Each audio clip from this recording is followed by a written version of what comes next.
देखिए क्यों यीशु मसीह का सितारा पूरब की जानिब से नजर आया, क्यों उधर से ही मसीह का निशान जाहिर हुआ। और भी तो डायरेक्शंस है ना, मशरिक है, सॉरी मगरिब है, शमाल है, जनूब है, क्यों सिर्फ मशरिक का इंतखाब किया गया कि यीशु मसीह का सितारा उसी तरफ से नजर आए। बाग एदन किस तरफ था? खुदा लिखा खुदा ने मशरिक में एक बाग लगाया। किस तरफ लगाया? मशरिक में एक बाग लगाया।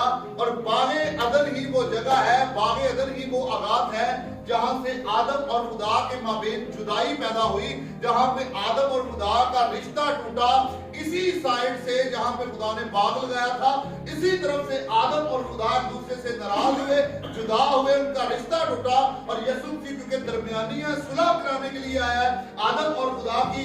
इसी तरफ से, जिस तरफ से रिश्ता टूटा, इसी तरफ से जोड़ने वाले का निशान भी जाहिर हुआ। Hallelujah, hallelujah, hallelujah.